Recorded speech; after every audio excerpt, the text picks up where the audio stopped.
Thanks to the Game Boy family of consoles, Nintendo enjoyed complete dominance of the portable gaming market for most of the 90s and the early 2000s. However, for their next generation of handheld gaming, Nintendo decided that they had to do something beyond the usual upgrade in graphical capabilities to stay on top, and the Nintendo DS was born.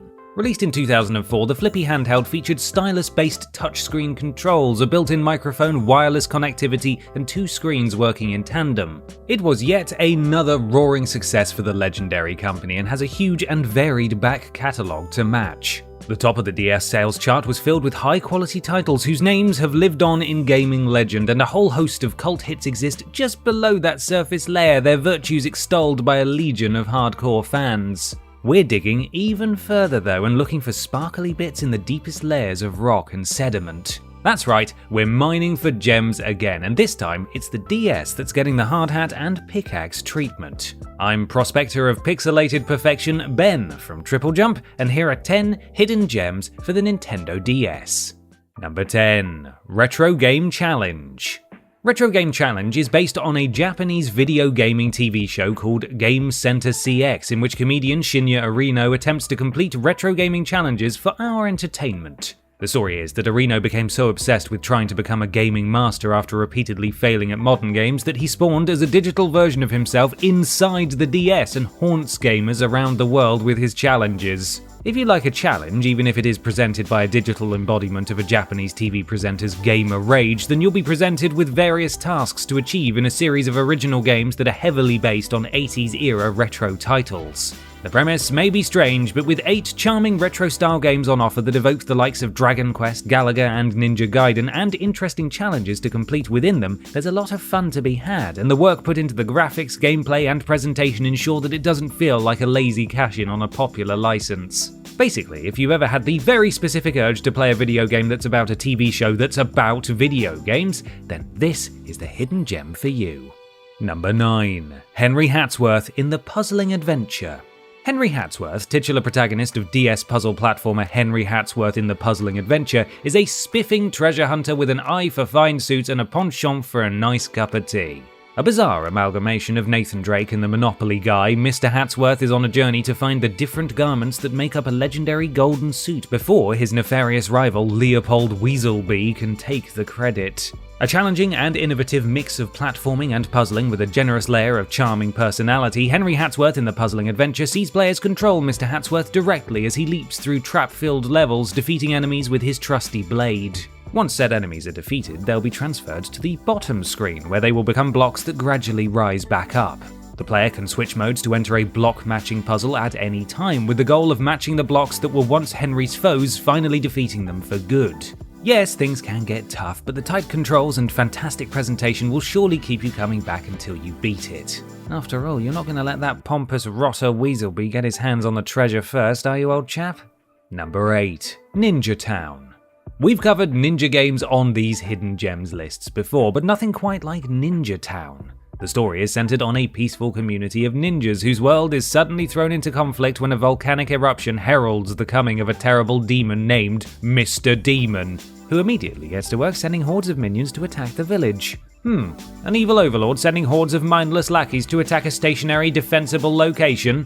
I smell a tower defense game coming on. Ninja Town isn't just any old tower defense though, as it's been heralded by some as one of the finest tower defense titles ever made.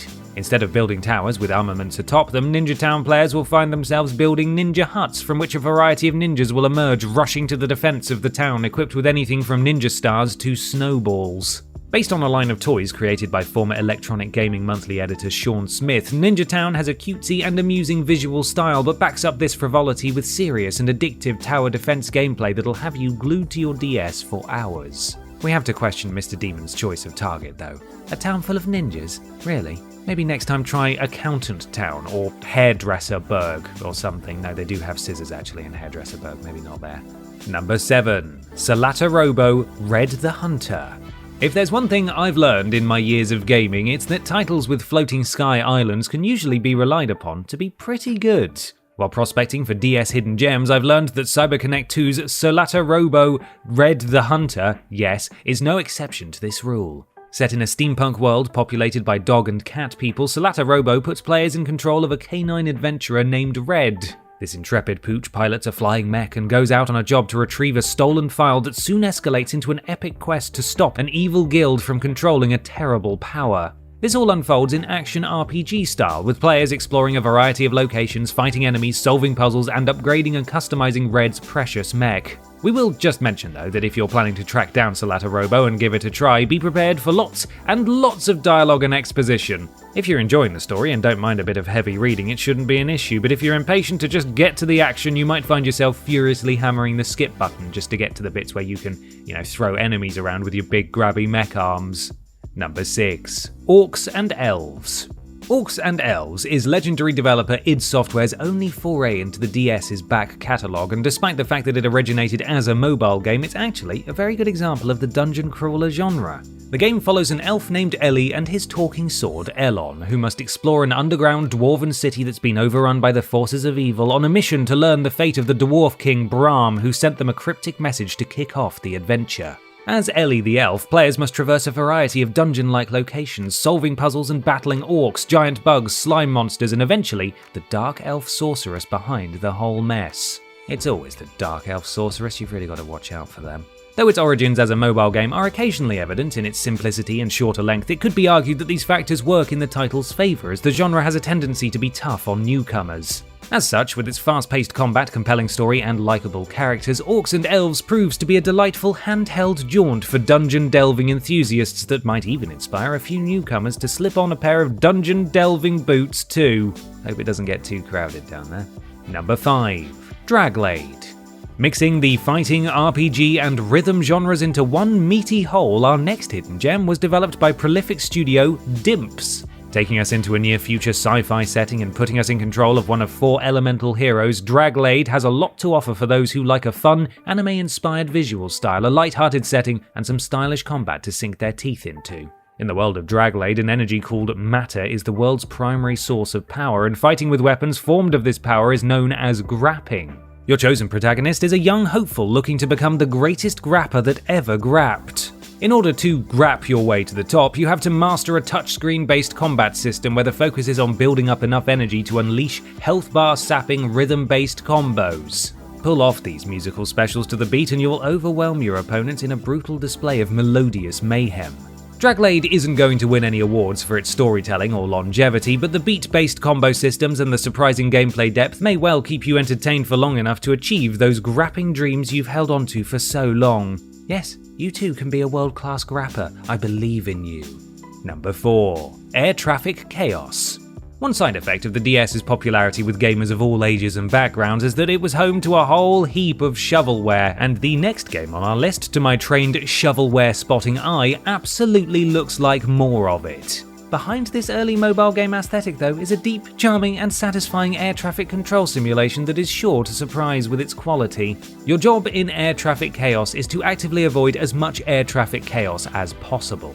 This means carefully managing incoming and outgoing flights at various different airports, attempting to stay on top of things like rush periods and pilot stress levels, and avoiding aerial queues as planes circle overhead waiting to land, all while completing increasingly difficult challenges over longer shifts on the job. Well presented, addictive, stressful, and somehow therapeutic in equal measure, Air Traffic Chaos rises above the initial humble impression it makes and is capable of immersing you in hours of captivating gameplay. We would say it's perfect for lunch breaks during a stressful shift at work, but only if your ideal way to wind down is to do someone else's stressful job for half an hour or so. Still, at least in your actual job, the lives of thousands of innocent commuters aren't at stake. Probably. Number 3. Aliens Infestation. The Alien franchise has a tumultuous relationship with gaming, and its tie-ins have run the gamut of quality over the years. From modern greats and old-school favourites to infamous and timeless stinkers, the one thing that links all of these titles together is that they're usually pretty well known. There is, however, an excellent Alien game sitting quietly in the DS back catalogue, almost completely unsung. Aliens Infestation was released in 2011 and developed by WayForward and Gearbox Software. Taking gameplay cues from classic 2D franchise hits and the Metroid series, Aliens Infestation is an atmospheric and action-packed side-scroller with lots of shooting, backtracking, and map reading. The premise is simple, with the Colonial Marines being sent to investigate the USS Sulaco sometime after the events of the third film, and the execution is spot on. Firefights against the titular xenomorphs, creepy facehuggers, and other enemies feel frantic. The character designs convey each Marine's personality, and the dimly lit corridors, air ducts, and maintenance tunnels all exude atmosphere and tension. Also adding to this tension is the fact that the Marines can die permanently, with other Marines scattered around the Sulaco basically acting as extra lives. Yeah, be careful with your favourite little space soldier. One too many swipes from a xenomorph, and it's game over, man. Game over. Number 2. Might and Magic Clash of Heroes. A venerable series with roots as far back as 1986, Might and Magic started out as a first-person dungeon crawler and has since made extensive forays into the turn-based strategy and first-person role-playing genres.